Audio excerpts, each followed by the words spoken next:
one more, But when Sarah asked me or thought about this idea, I thought it would be awesome to get some of the Fryer family together and talk some craft beer. So just want to go around and let everybody introduce themselves. You can kind of start at the top. I think we're all in the same order, but Matt, if you want to go first. Sure thing. How you doing, guys? My name is Matt Gray. I'm a class of 2002, Providence College.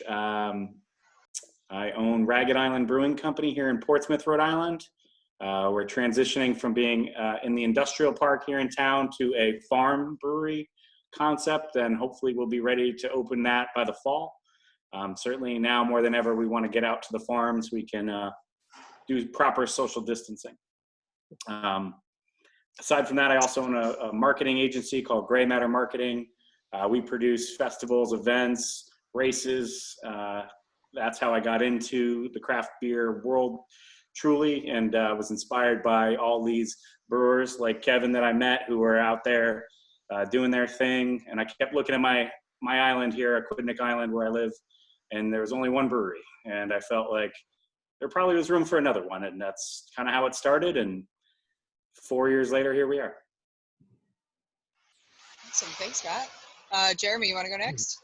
Sure. Jeremy Duffy, class of 1993.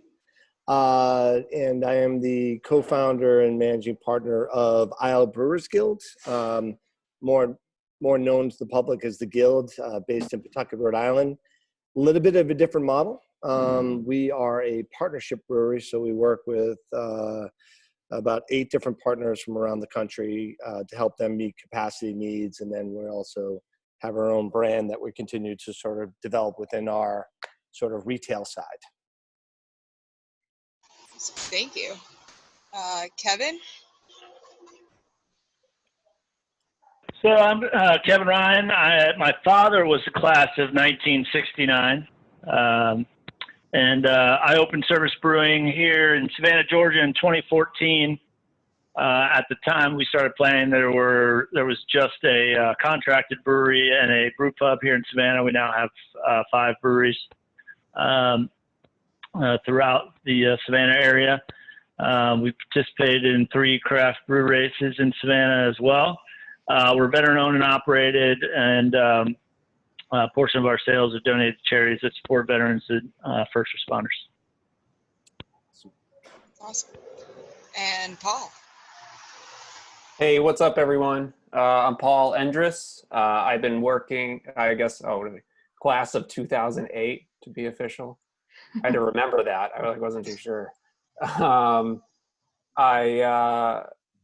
have been working as a professional artist for the last 10 years.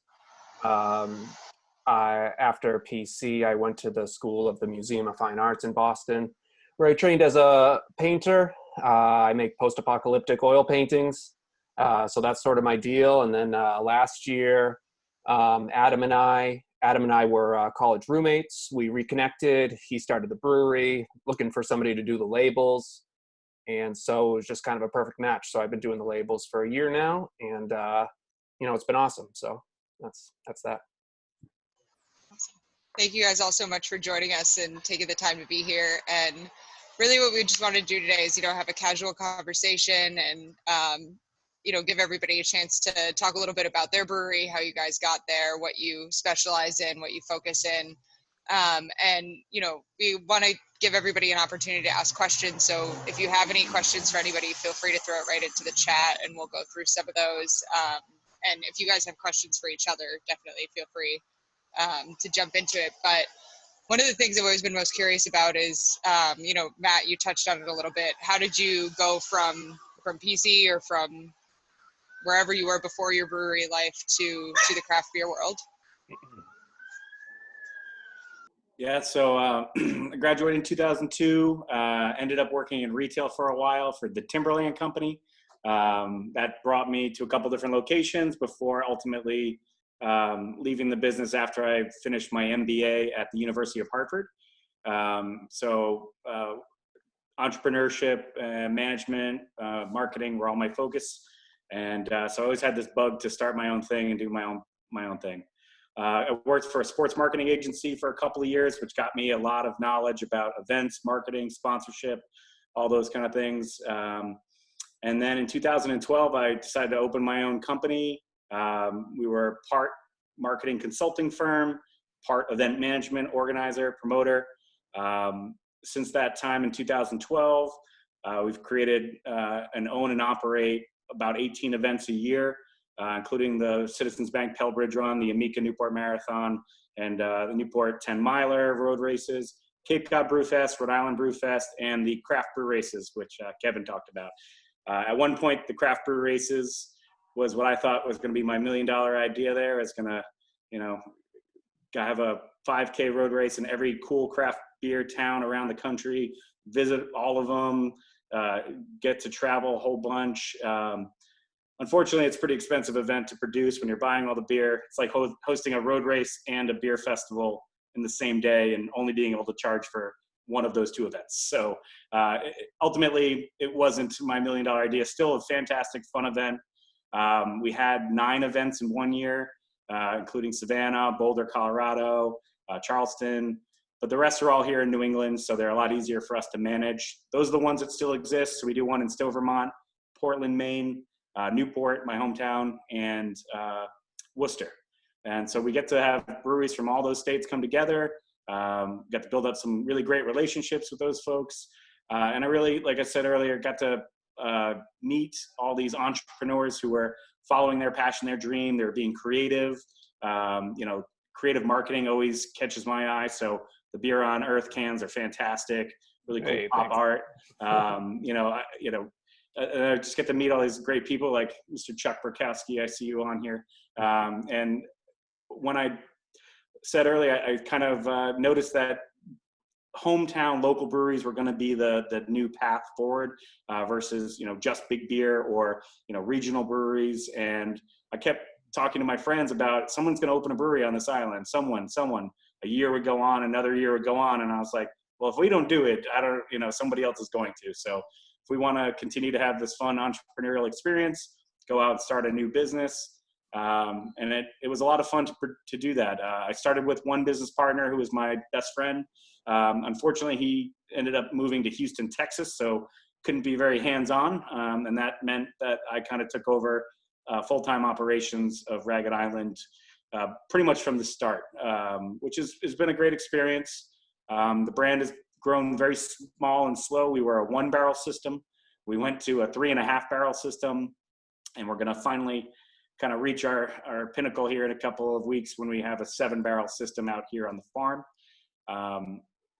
Being in Portsmouth, Rhode Island, it's a very agricultural tradition. So a farm brewery made a lot of sense to us.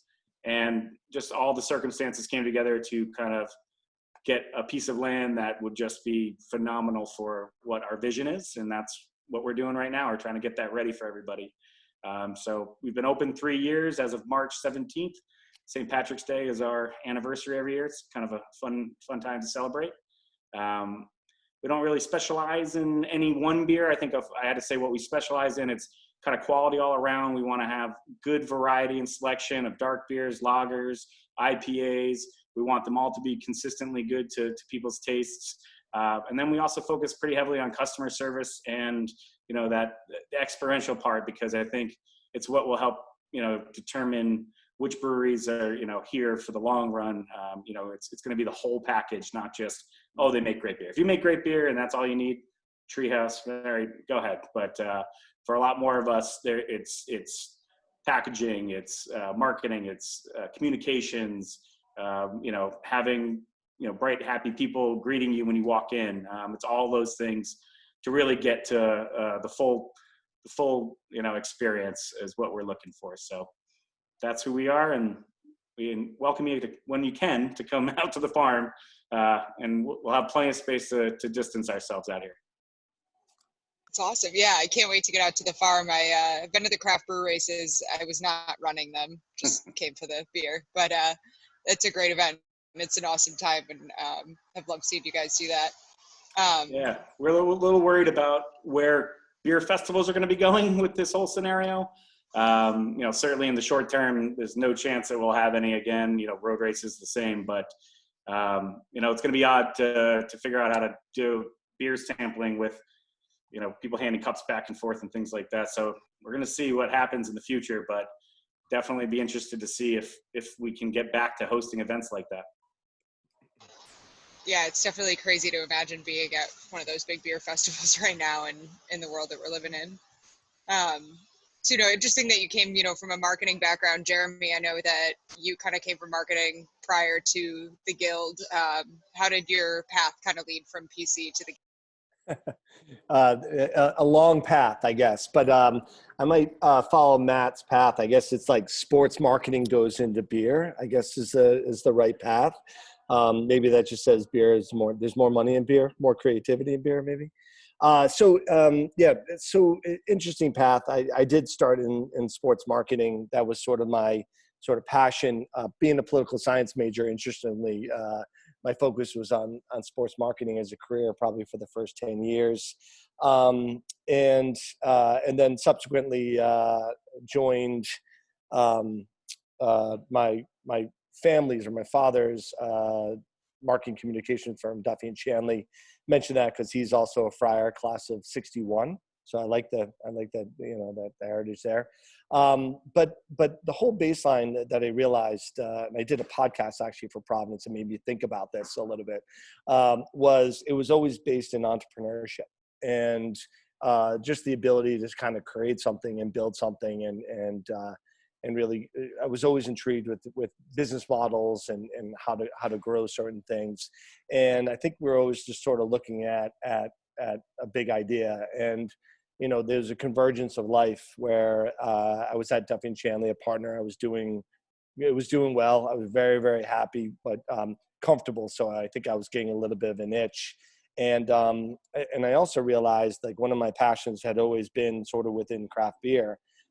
When I was at school, it was what I define as the first wave of craft beer in the United States, and that was with Sam Adams and Harpoon and Anchor Steam and Sierra Nevada out of California, and then little ones like Tremont Ale, and it's just started blossoming right around that time period, and I just had this absolute affinity for it. Was really intrigued on how this category, which had been in the early revolutionary times, but then it had gone dormant.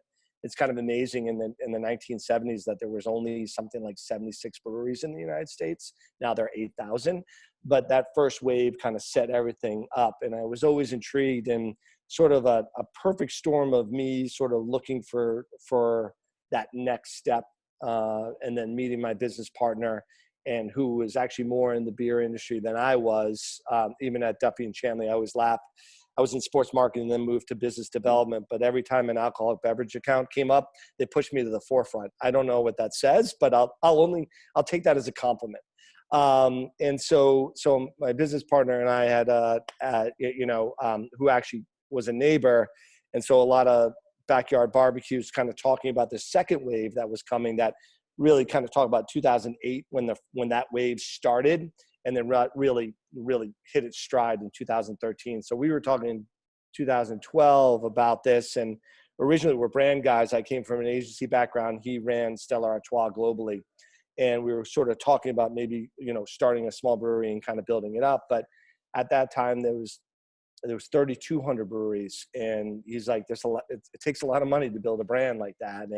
And we kind of looked at it and we realized that some of the great brands, not only in New England, but nationally, were having capacity issues. So we formulated an idea of being able to help breweries get to the next level from a capacity standpoint. And we reached out to breweries just to see if the model would make sense, and talked to 4 breweries, and 3 of them asked us to start yesterday because they needed that capacity. So we were off to the races. Being naive is a good thing in terms of, we built a very large scale brewery. We have about 100 barrel brew house system, probably the 4th largest in the capacity in New England. And just with the knowing that the need was going to come in from our partners right away, and that's actually worked out quite well. We bought a pretty large complex in Pawtucket, about 131,000 square feet. So it easily houses our 100 barrel brew house system. We have a pretty advanced canning line. And so our business is really wrapped around sort of the distribution model, and kind of helping those partners. And now we're pivoting a little bit because we had so much space, and I knew that the geotourism around going to breweries was going to be significant. So we've built out sort of a pretty robust retail here, where we have a beer hall and a beer garden. Again, as it was mentioned before, I think anyone went online, the state of Rhode Island has actually allowed outdoor dining this week. So we've activated, so we have 20 tables outside, really spread out. It's actually wonderful to see people, and we're completely booked today. So it's great to see people kind of come back, with all the safety protocols in place and doing that, but we're pretty happy. But we have 2 special events areas, so that's really taken a life onto its own. And I love to see both sides of the business. I'm leaning towards the retail a little bit because more of that branding and that marketing side, but it's going well.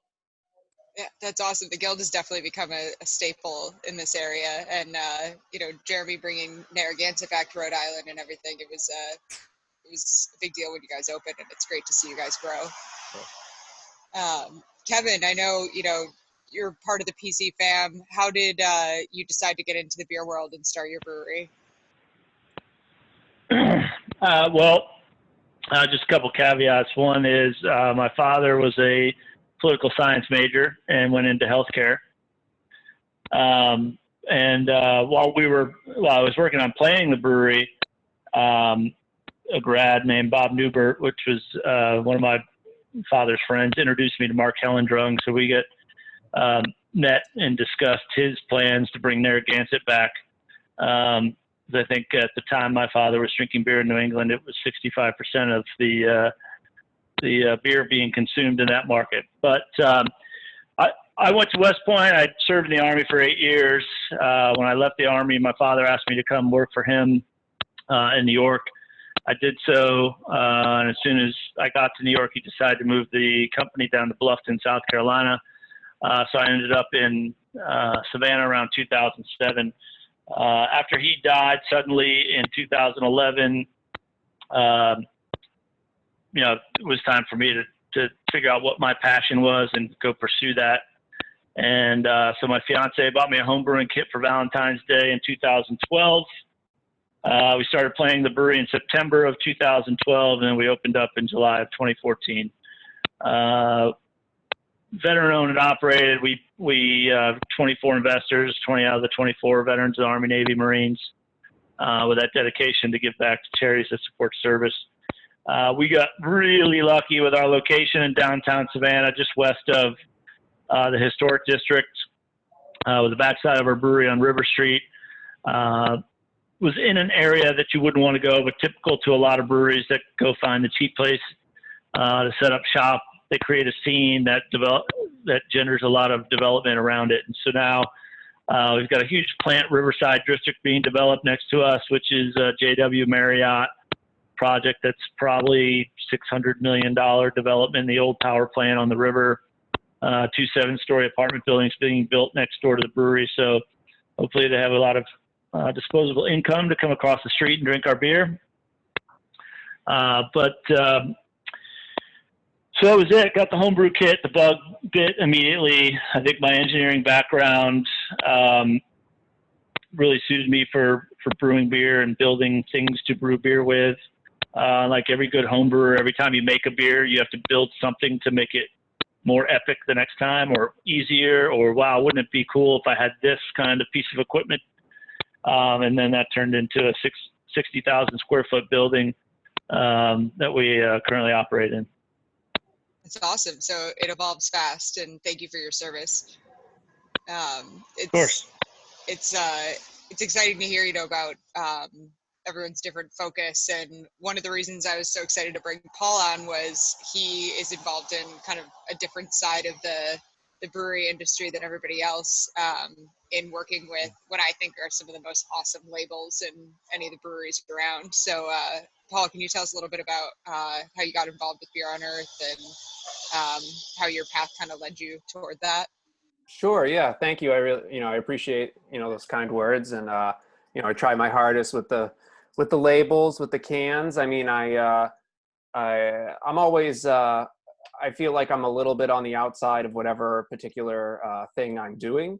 When I was at PC, I was the weird art kid. I had paint all over my clothes, my hands going array, and people are like, why is there ink under all your fingernails? And then, I was a real student of history. My dad was a history teacher. And so, when I went to the museum school, and then all the weird art kids, in theory, I'm supposed to fit in, and I'm, thinking about history and James Joyce and the French Revolution. And so I'm always like kind of on the outskirts, I guess. And, when Adam, who also went to PC, and I started talking about doing these labels, basically, it was like another avenue. Like, okay, so now I'm going to be an artist. I make paintings and put them in galleries, sell them to collectors, make art, fine, quote unquote, fine art.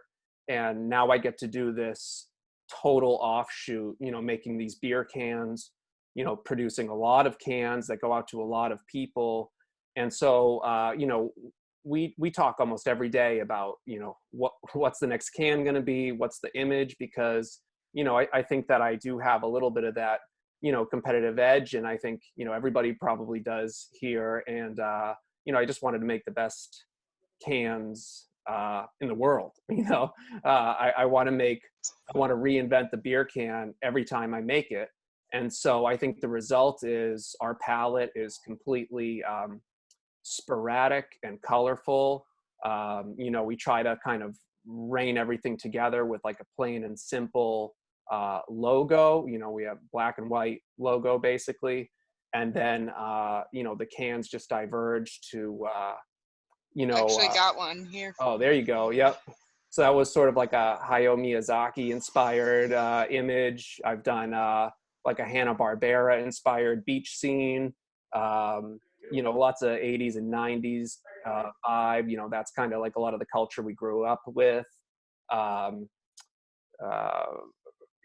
then, traditionally, I guess I'm sort of a portrait artist. And, I really pride myself on capturing a likeness of a person, whether it's in painting or on a beer can.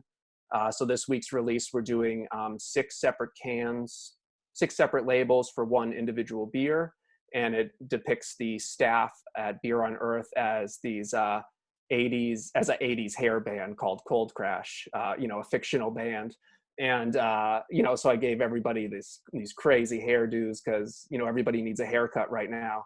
And, awesome. We're really excited about, really trying to push the limits on, what beer cans look like, so it's a really fantastic challenge as an artist. I guess I have to like think in a totally different mode every week to try and come up with something new.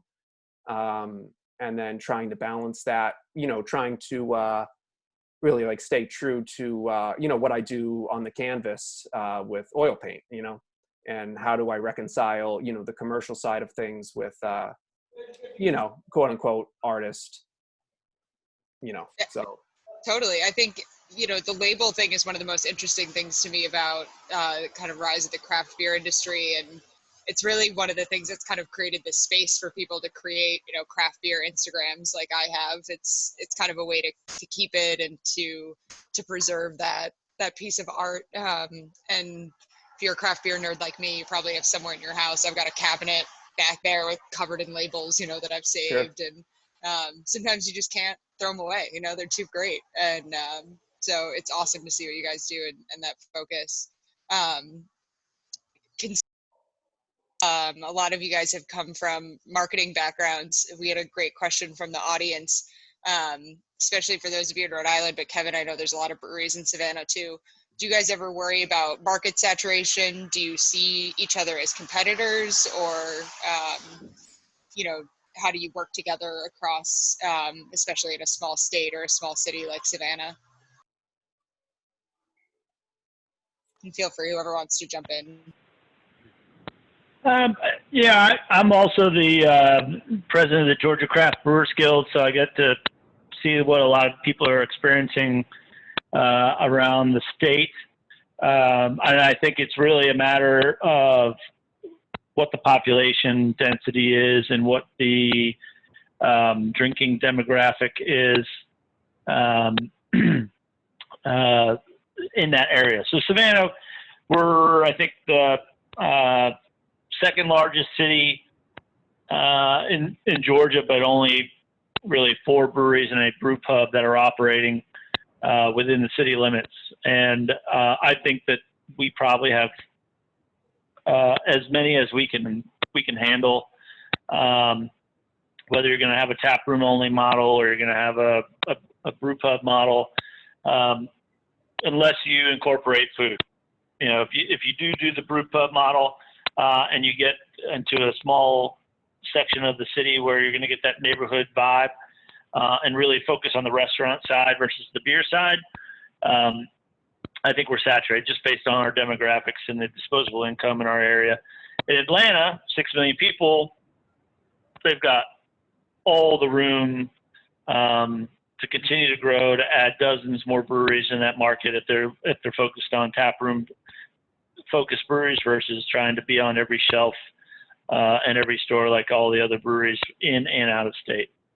As far as America and the 8,100 breweries that are out there, I think 75% of them are focused on tap room only and serving their local community. So if there's a local community that's underserved, there's plenty of opportunity.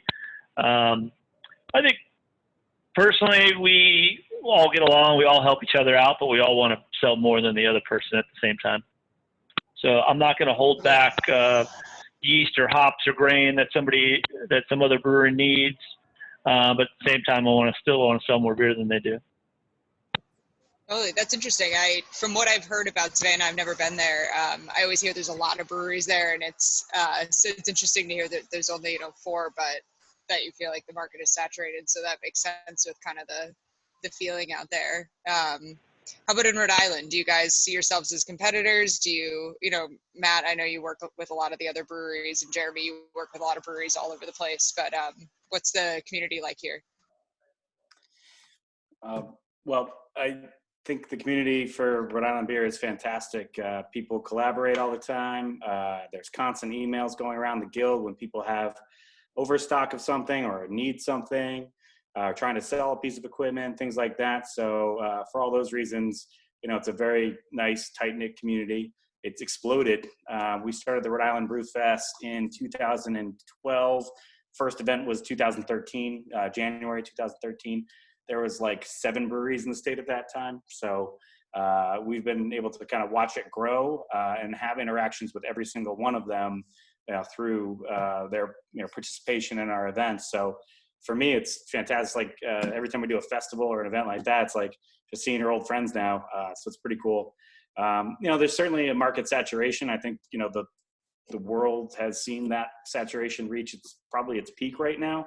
I would imagine a lot of breweries in planning are not quite in planning anymore. And some that have expansion plans, even like us, we've had to kind of drastically reduce the plan we had in place just to be smart about it in this time. And ultimately, unfortunately, I do see the shakeout that everyone had talked about potentially coming as kind of what's happening now. So if your books weren't in a good way before this situation, you're in deep trouble right now. If you had major debt associated with your brewery and you had to hit a certain number every month just to get by, that's very difficult. So I think there will be a shakeout. We are fortunate that we are so small that we could be nimble. We actually shut down production for a month and just sold through the inventory we had before we brought our brewer back on to start brewing again. That's the owner-operator model might actually be a better business model where people can be a little bit, safer in their investment and their long-term potential. And if you own your own space, that's another key. So there's a lot of factors I think that will lead to breweries closing down, and it might have nothing to do with the quality of your beer or your branding. That the cream of the crop will certainly rise up, I feel like, and we always, that was always going to be the case even without a COVID-19 incident. But ultimately, healthy competition is good, keeps raising the level of beer in Rhode Island, and it's been happening every year. And what you're seeing right now, I think, is smaller breweries opening up. again, independent owner operator. You're making the beer, you're mopping the floor, you're serving customers, you're selling, you're the guy doing social media or gal. So I think those are just things that, will allow for smaller breweries to succeed in the long term. But I do worry about, the different sizes. And this is where, Jeremy's model comes in perfectly for a guy like me. I can't brew more than 7 barrels of beer, at a time. But the city of Newport swells up in the summer, or typically does. Not this year, but in future years. So we only need capacity to hit bars and restaurants between May and September, October. So for us buying all this massive equipment to brew beer for 5 months of the year on scale to just match the demand doesn't make sense. So, we can rely on contract partners. Now, we're not big enough to be with Jeremy yet. We're still pretty small, but we're getting pretty close to, potentially working with them. And we've had those conversations. So, we partner with Castle Island Brewing Company right now. We had partnered with Stony Creek in the past. Chuck Burkowski on my lower left of the screen right there set up that incredible relationship. Castle Island just happens to be about 2.5, like an hour closer each way driving than getting all the way to Brantford, Connecticut. So that's why we made that big change recently. But having that contract partnership allows us to hit the volumes we need during the peak, and then not be sitting around looking at empty fermenters when we don't need them. So I think the competition's healthy, it's good, and it's friendly. I think all of us view our competition typically as Budweiser and the big brands, and maybe even some of these crafty brands out there that we're not all huge fans of. Totally, yeah. That it absolutely makes sense. Paul, can you speak to a little bit about your partnership or your relationship with Long Live and your move to Providence and how that happened? Yeah, so I can speak a little bit to it. I would say, obviously we are now in the space that Long Live was in. They had great success, and Adam, who runs the brewery, he and his business partner originally were in a bakery in North Kingstown, Rhode Island, and after a year in the bakery, it was like bakery by day, brewery by night, basically. We kind of made the shift, kind of rebranded the whole thing, new art IP, new space, new brewer, new beer. We kind of, took the dive, and Armando from Long Live was, fantastic in that transition. He was helping us, spackle the tiles on the bar, and so, I know Adam worked pretty close with him in that transition. I was usually up on the wall painting the mural during those conversations, so I wasn't necessarily within an earshot to all that stuff, but I think we have a good relationship with them, and I know there's a lot of conversation. We did a collab with Buttonwoods, those guys over there, and so yeah, I really like the idea of sort of like a communal group effort. You help us out, we'll help you out type thing. So that's sort of I'm a little bit on the outside of it, but that's kind of the vibe I get, and that's really encouraging to be part of a community that's like that, rather than some kind of like cutthroat, whatever situation. So Totally, yeah. And when Long Live was moving, there were a lot of rumors about what was going to go in there, and I was always kind of like, man, I really hope it's going to be another brewery. It would be a great place for somebody else to grow. So I was excited to see that relationship, was able to happen, and you guys were able to move in there. Yeah. If you guys have never been, it's a great little small brewery. It's one of my favorite places to go alone because you are forced to like sit near somebody or talk to some people. So like, if you just want to go hang out with people, you can go hang out with people. Jumping on the, a couple of you have mentioned, tourism, and especially in places like Newport. Have you guys seen a change or an increase in craft beer tourism, and has that impacted your business or added to your business at all?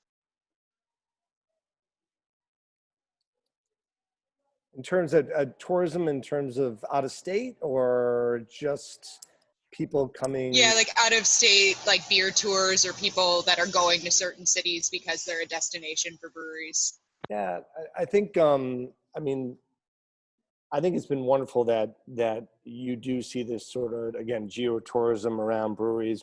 Mainly it's people kind of clustered 1 hour, away, and finding a cluster of breweries that you can kind of go to and kind of celebrate that. Like we have Rhode Island Brew Bus. I don't know if Matt, they go down to your place, and then Paul, I'm not sure, but like that, they have a brew tour, and they'll take a group to 3 or 4 breweries, for an example, which I think has been a wonderful example of that. But I think, there's been so many, from a national perspective, there's been so many cities that have really embraced that, like Portland, Maine. I mean, like, why wouldn't you just stay there for a couple of days and go to every great brewery that's there? Or Burlington, Vermont does the same thing.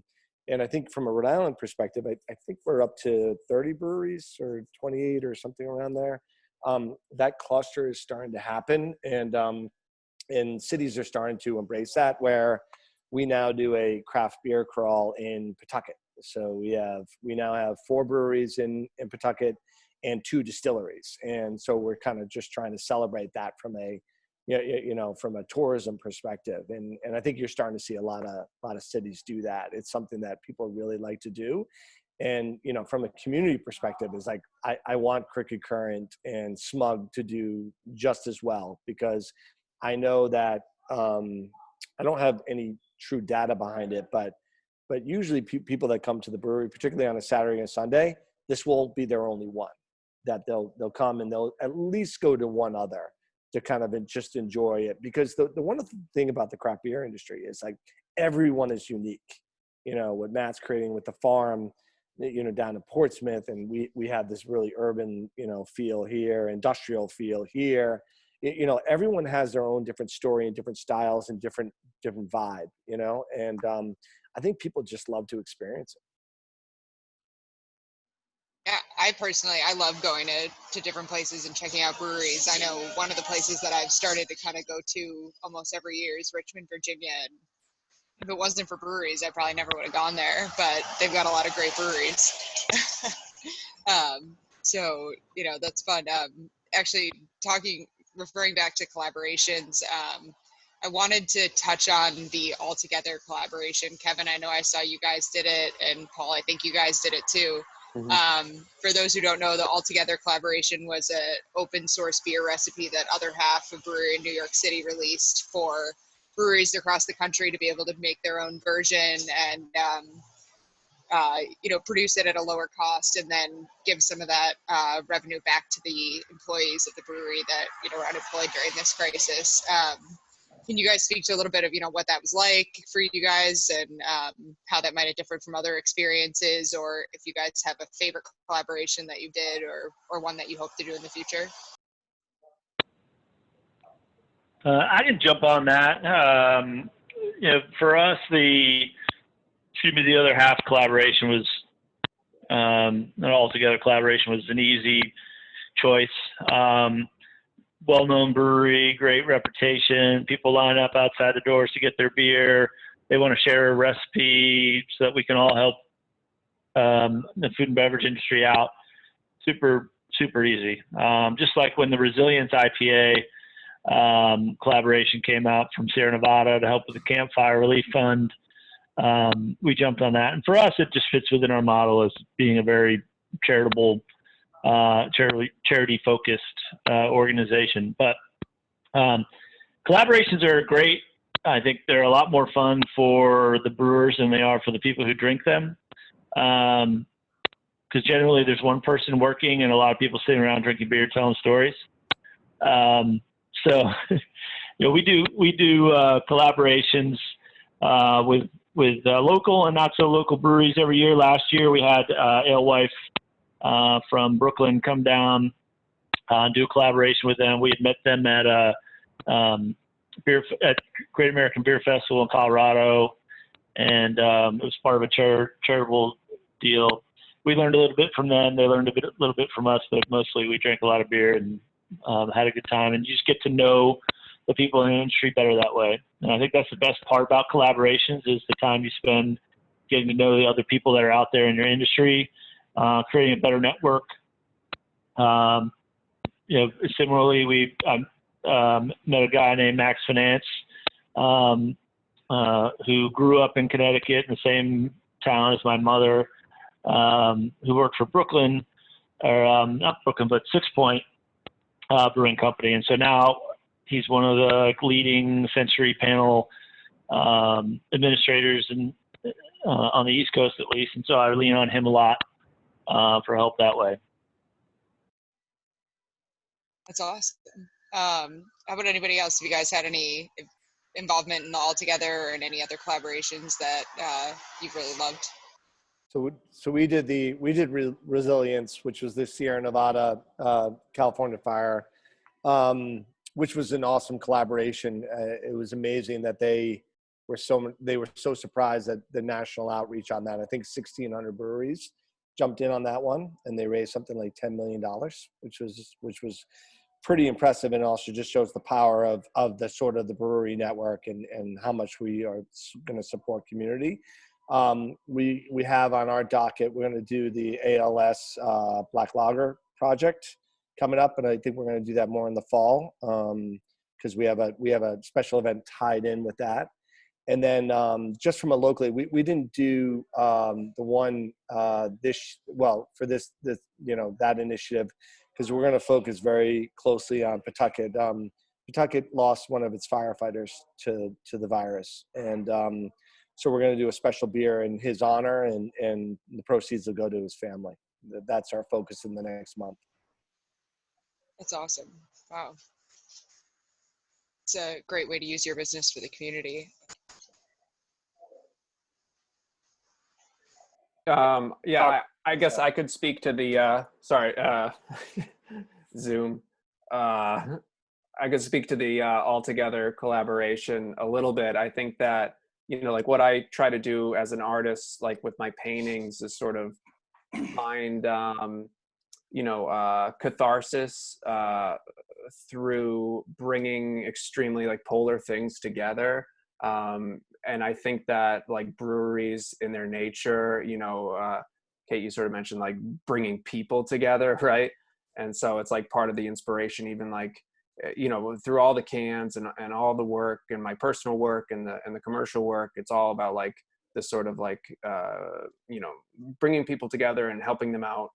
It's like part of the reason, but like the words in our logo are like pointed inward, right? Like bringing together. And so I think with, the All Together was sort of like a no-brainer for us. It's like literally what, what I'm saying. And, an opportunity, it was almost like an opportunity to sort of acknowledge, what was happening in the world tactfully and I think gracefully, and, and help people out that needed the financial help.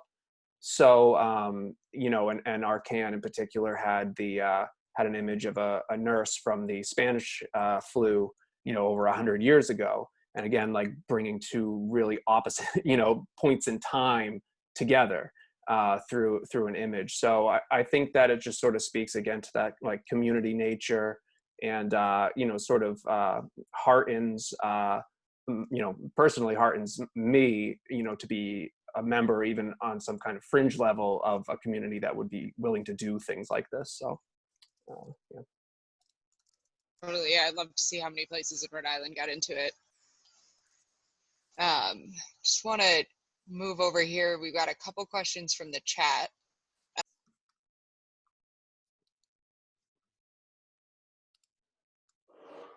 Kate, you hit mute by accident. Oh, sorry. Thanks. One of the questions, we've actually got a Farmhouse Ale fan here who's asking, is there any style that you wanted to do that you haven't had the opportunity to do yet? She says, can I hear it for the Farmhouse Ale with wild yeast? We would love to do wild fermentations, but our small space and our small capacity, we're creating beers, that we thought were maybe one-offs that then customers want to have all the time. And it's become a balancing act for us. I think we're pretty lucky that we are so small that we generally had up to 10 or 11 different styles available at all times in our brewery, because we're small batching it. So you have some dark beers, some lagers, all that fun stuff.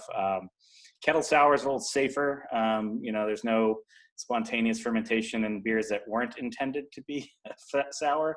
And that's kind of that's one of the reasons we just haven't gone down that path. Certainly here at the farm, it'll open up a lot more opportunity to do some wild fermentation. And we have another outbuilding where we can potentially store all that so it doesn't contaminate. But that's it for the wild fermentations and farmhouse styles.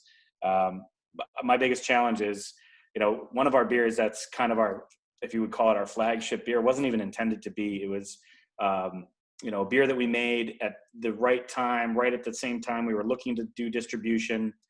Newport is kind of, as far as the county goes, pretty old school still. Not a lot of craft beer bars. When a bar takes you on and puts you on tap, they want that same beer every time, all the time. So that reduces your ability to be flexible and try a bunch of different things because you have to hit that number for them. And so you have to brew and flex your schedule to meet the demands, which is certainly a different challenge. Not all breweries face that. Some breweries don't distribute at all, so they set their own schedule. They can be as creative as they want. They launch beers when they want. For us, we had a lot of loyal bar and restaurant accounts that we fed into.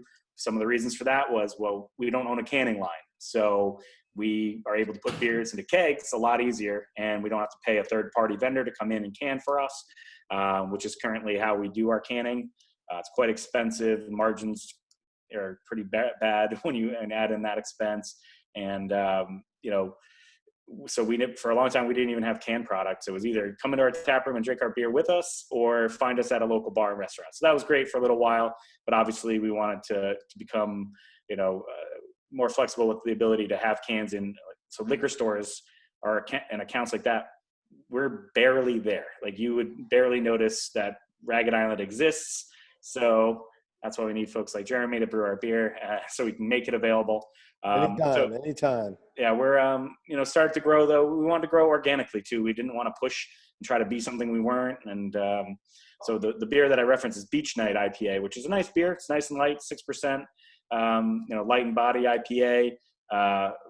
And the can looks really great. The can art, my wife's an artist and my business partner is a designer. So the two of their skills together made a nice looking can, and all of a sudden everyone wanted Beach Night. So that's all we were brewing for a while, and ultimately farmed that out to a contractor because we had to. We just needed to be able to not brew that beer all the time so we could have other offerings. So that's kind of why we brew what we brew. Right now we've gotten into a place where we feel like we have a bunch of beers that we like maybe even better than Beach Night. Now we got to convince our accounts to switch over, which isn't always easy. They like to print their menu one time, not every day, but guess what they got to do now? Got to print new menus every day. So, maybe we can get more beers like that out there right now in this new environment. Hey, I personally look for the places that are printing new menus every day. So, just nodding heads. I like a rotating beer list when I go out. I love going to a place that has something I've never seen before because that's what I'm going to get. It's totally a no-brainer for me. If I haven't had it before, I'm trying it. It's just the kind of person I am.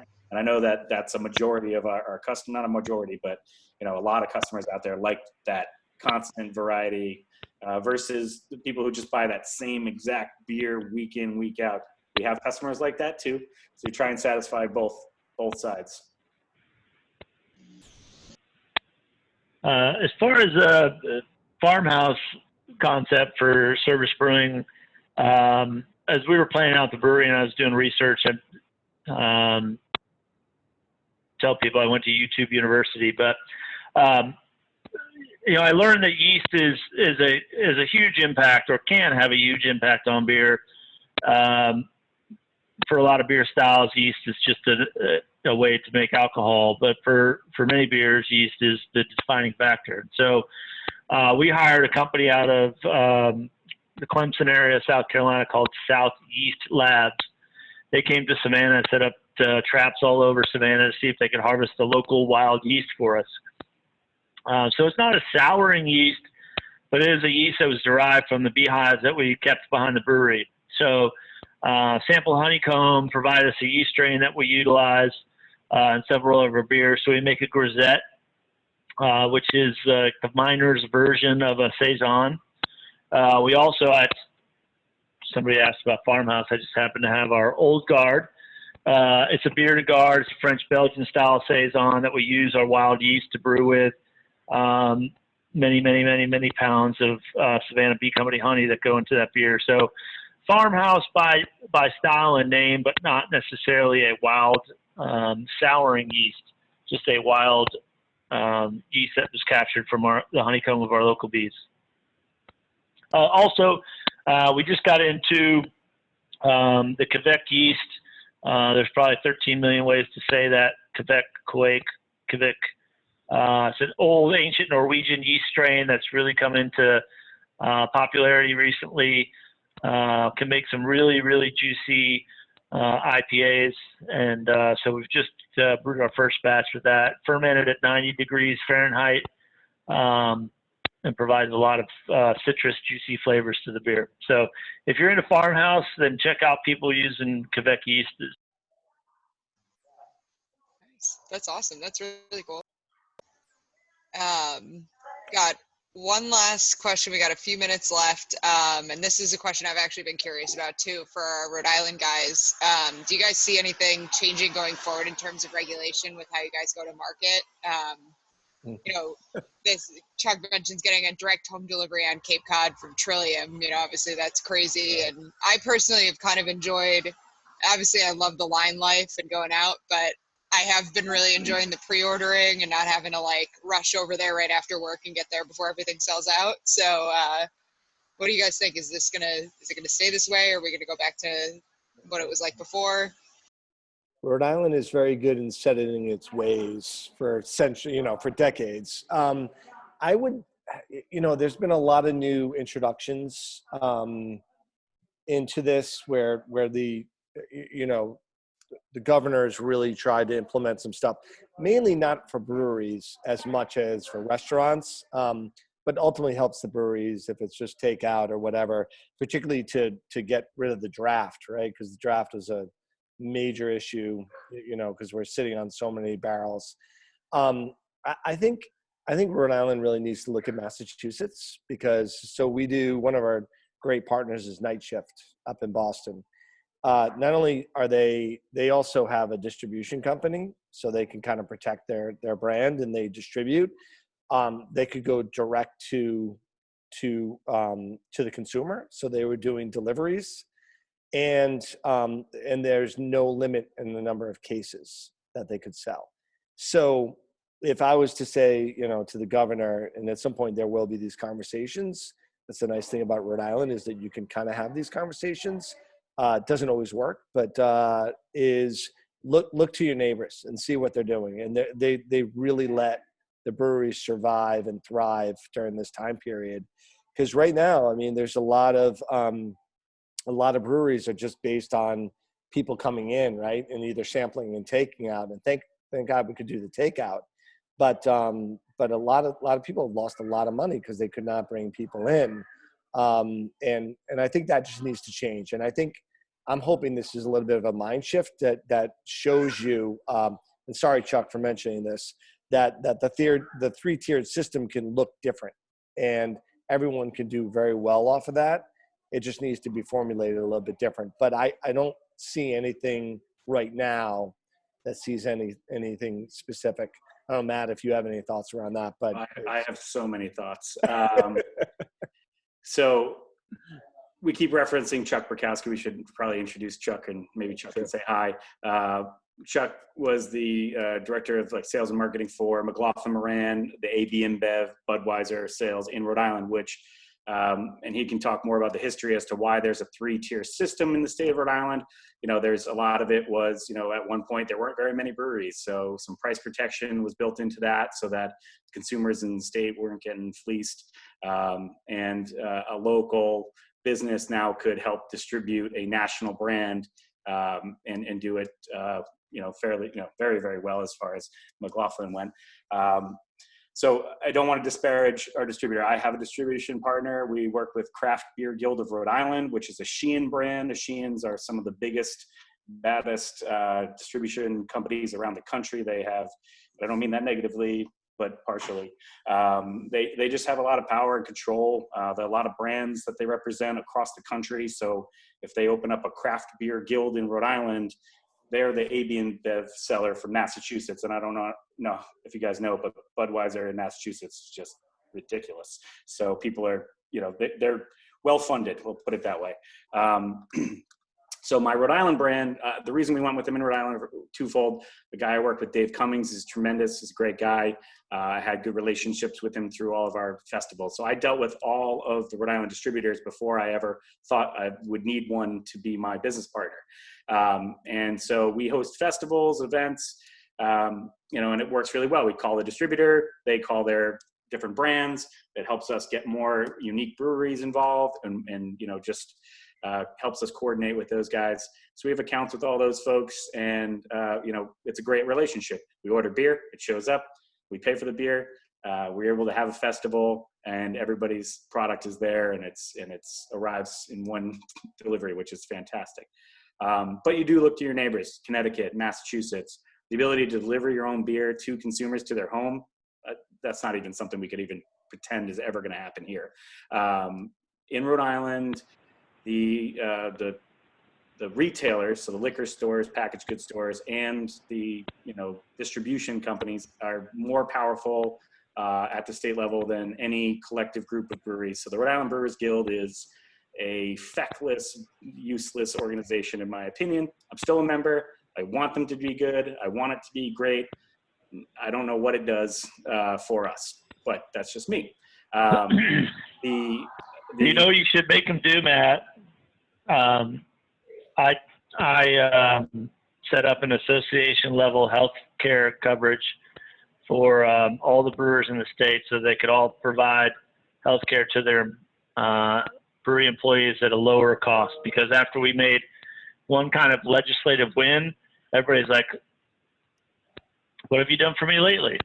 So, well, that's a fantastic suggestion. I would love to say that we'll be capable of doing something like that as an organization, but it's just not the case.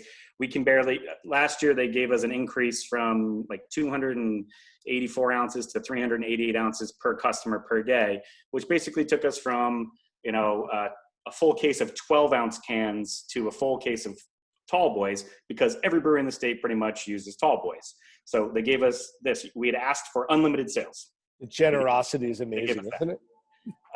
So you ask for, everything, and it's just typical negotiation. You ask for the world, they give you a little bit. They think you're winning. It didn't really change our business. I want to be able to sell a keg directly to any one of you if you come to my shop. 1, it's customer service. 2, it's fresh and select. And 3, I get to make the margin off of it. If I send it into distribution, the way it works right now is that if a customer comes to me and says, I want to buy a keg of your beer, I say, okay, which one? They choose a keg.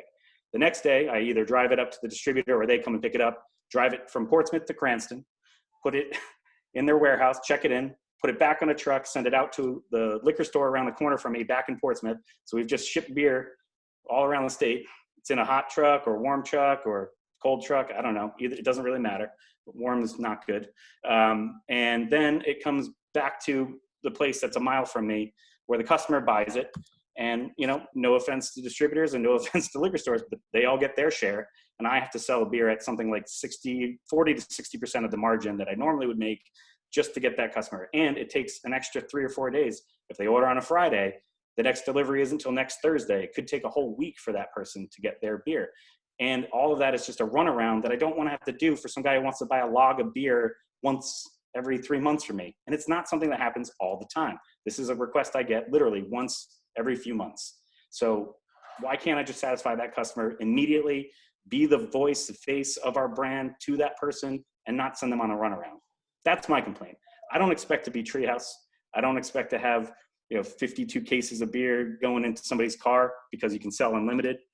It's just not who we are.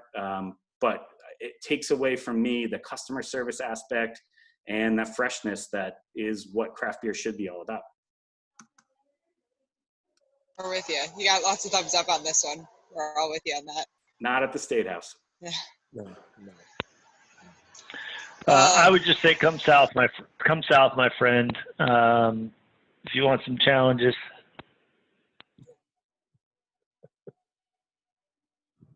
Well, I know we're getting close to time, but I just want to throw in one last question because I'm curious about this too. You guys just go around and give us, other than your own, what's your favorite brewery? Ooh.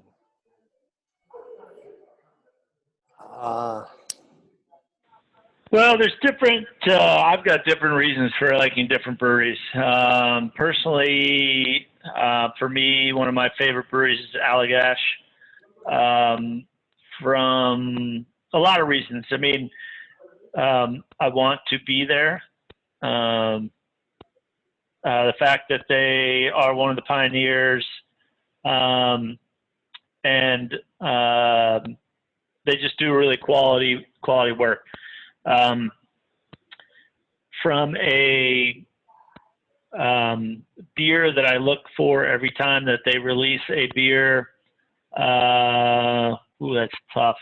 I mean, America, favorite beer is probably when I have a cigar and a long night, the brewery out in California. All right. Who wants to go next? Okay, it's interesting. So I would use that joke about the what's your favorite beer?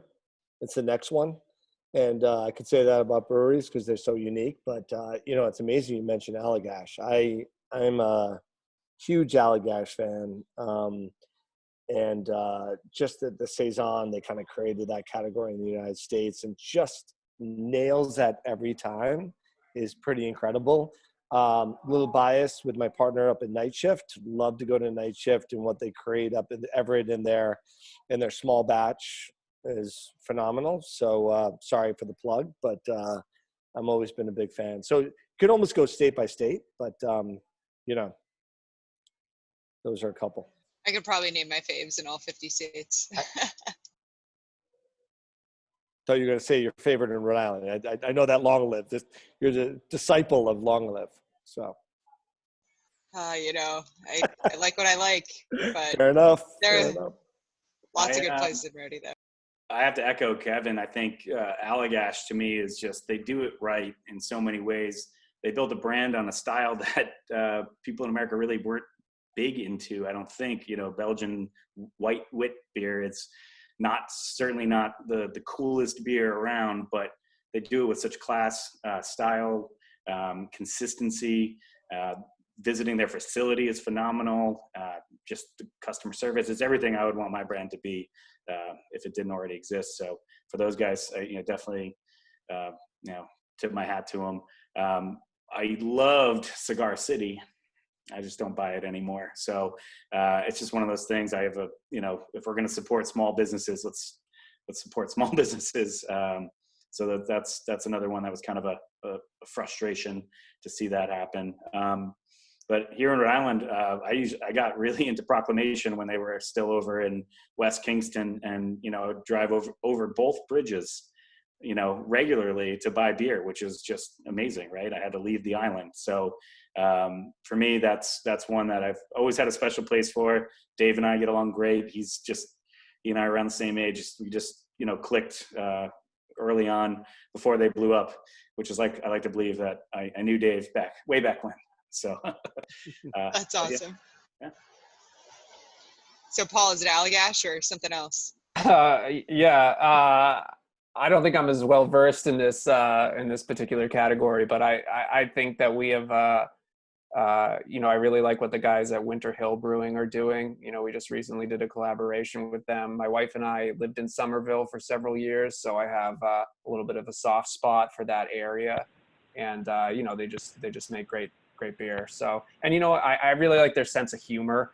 You know, a lot of their social media stuff is just like silly, and I think that's you know, that makes them really stand out to me. So I like what they do. Do you have a favorite place that does your favorite labels outside of beer? I was Favorite gonna say, yeah. What's your favorite brewery art? Oh, geez, I don't know. Label art.